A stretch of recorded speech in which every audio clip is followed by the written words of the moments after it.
Hi guys, welcome back to my channel. So today I want to go ahead and just close my June budget. Now I'm going to say something. I've been waiting for the ice cream truck to leave for about half an hour and it still hasn't done it.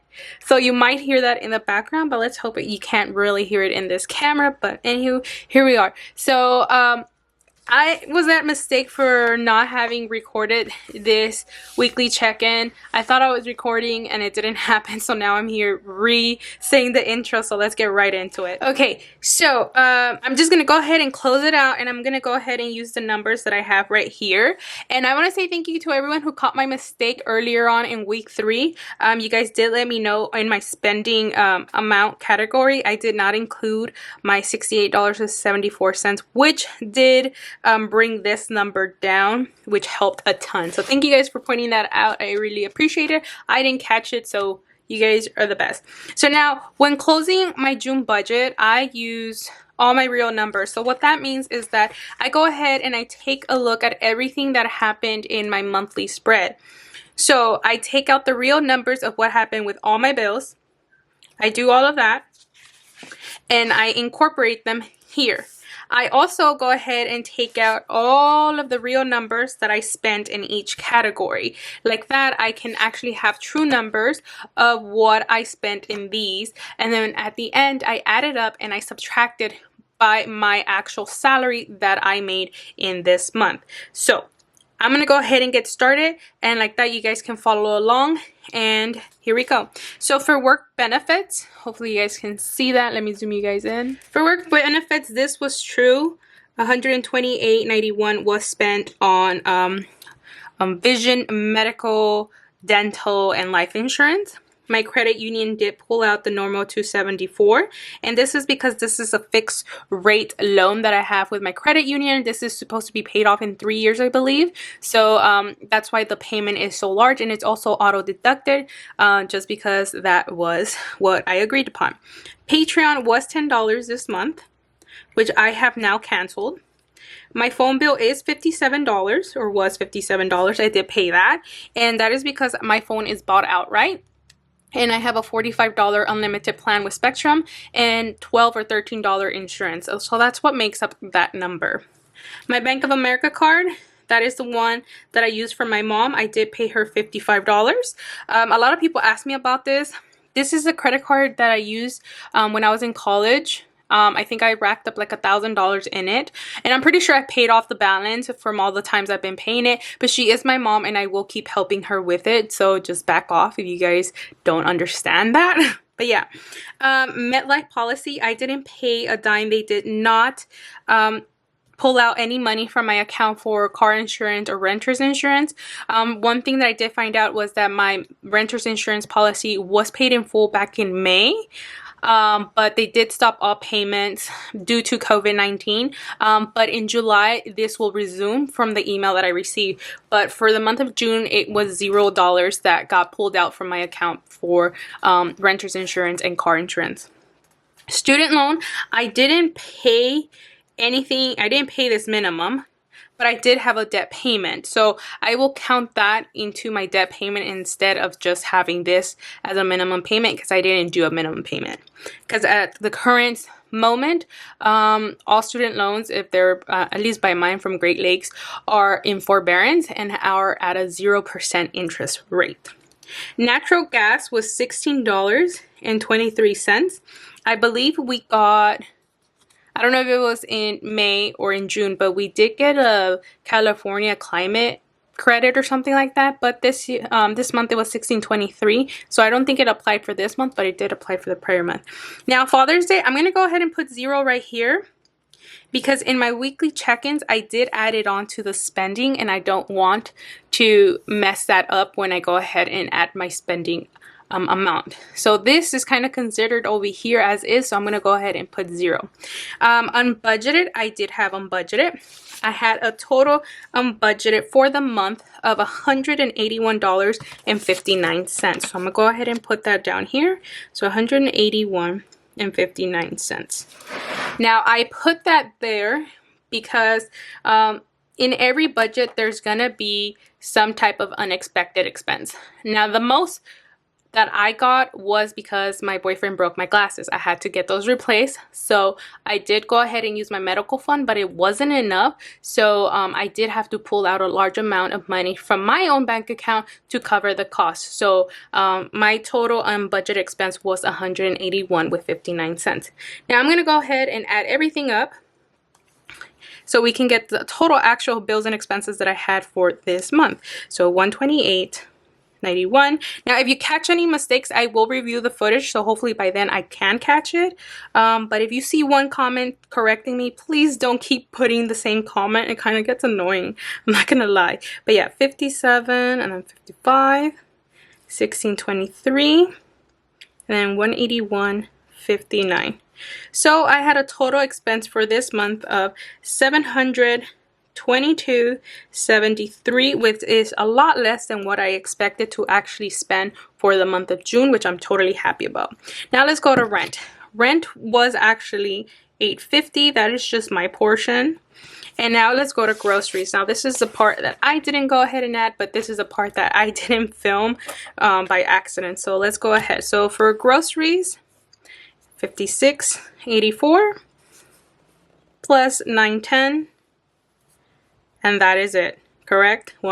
Two expenses. So in total for the month of June, I spent a total of $65.94 on groceries. Now, if you're wondering why, my boyfriend is back at work and he's paying for a lot of stuff.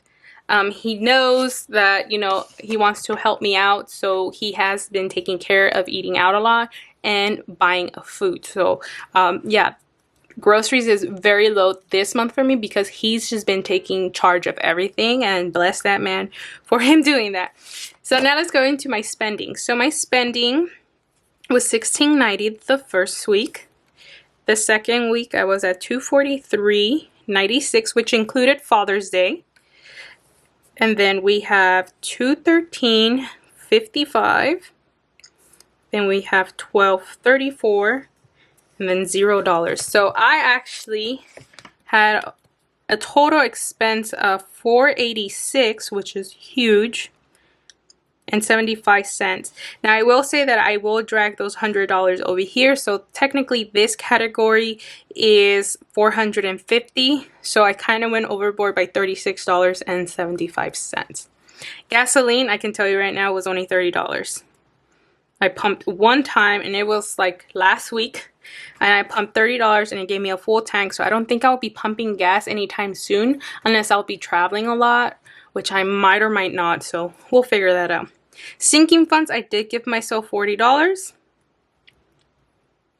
Car fund, I actually didn't transfer the money.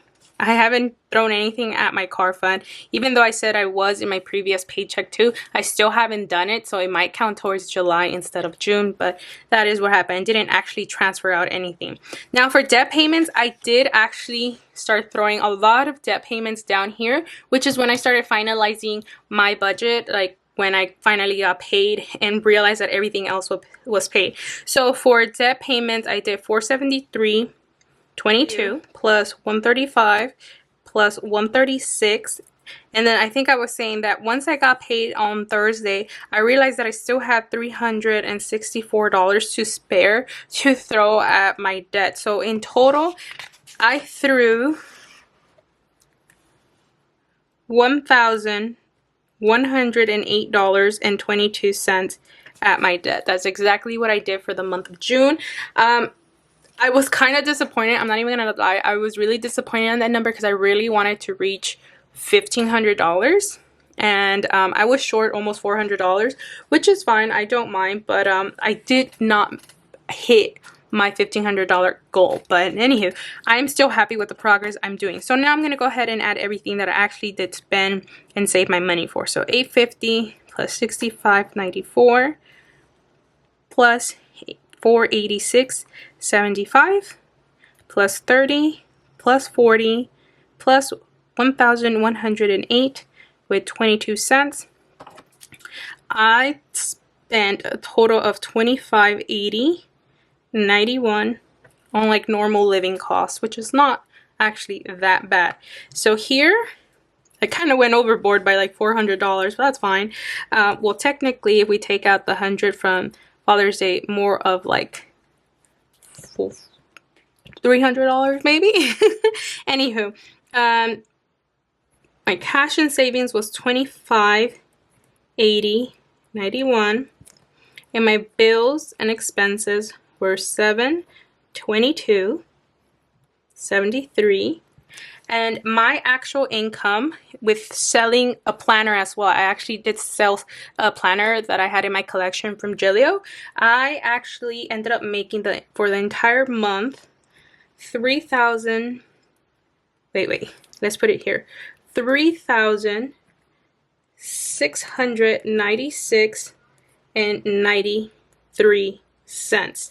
So if I go ahead and add that to my rollover, which is what I had in my bank that I used as well, $821.90, I made a total of, let's go right here, $45.18.83. Now if I subtract my living cost, which is $25.80.91, and then I subtract my expenses and bills of $722.73, I have a leftover income of $1,215.19 that I can roll over into the next month. Now, I will say that I technically have $215.19 to roll over because I do keep a $1,000 cushion in my bank account, for those of you guys wondering. So that is how I do my math. I will usually just roll over $215. But technically I have $1,215 to roll over. So I hope you guys enjoyed this video. This is how my June budget has, you know, been, and hopefully you guys understand more of how I close my budget after everything has happened in the month. Now, if you guys want to put it nice and clear, you can take away this amount and that would be my monthly salary, if that helps you guys more. But yeah, thank you guys so much for watching. I hope you guys enjoyed. Don't forget to give it a big like, subscribe to the channel if you haven't done so already, and let me know, how have you guys been doing with your budgets? I know July to me is kind of like bitter in a moment, in a sense. I'm just like in a weird mood right now, especially with everything that I have going on. But budgeting is something that, you know, just keeps us in track, especially if I'm being like emotional or just, you know, feeling spendy. I always go back to this and realize that, you know what, my biggest goal is debt, you know, debt payoff. So I'm actually happy that I was able to hit, you know, the $1,000 mark. But I will try to see if I can work harder in July to make that be $1,500, because I do want to get rid of my student loans. And if you guys don't know, that is a goal that I have, to pay them off by September. Now I also want to go ahead really quickly and flip back to how my layout is. I know a lot of people have questions of how I lay out my setup. So I want to go ahead and say I set up my June calendar to see my expenses and my bills and my paychecks. Also to see how I'm doing with my spending, like how many days of the month do I spend. When I start again, I go ahead and put that into a June budget or a July budget or just a monthly budget. I create my budget here. Then next I do a weekly check-in, because I use this to track my spending, and that's why my weekly check-in is here. When we come to the next page, I start doing my paycheck budget. So I have my paycheck 1, and then I have my debt tracker here to see how much debt I'm working with. So that is what I have here. So like that, I can see that I'm getting paid and that what I'm focusing on. And then next I deal with my last paycheck. So then I do that, and then I flip back to see where I want to throw my money at. So that is how my layout is working like. And then of course I restarted every month. So yeah, thank you guys so much for watching. Hope you guys understood my layout and my budgeting process, and I'll see you in the next one. Bye you guys.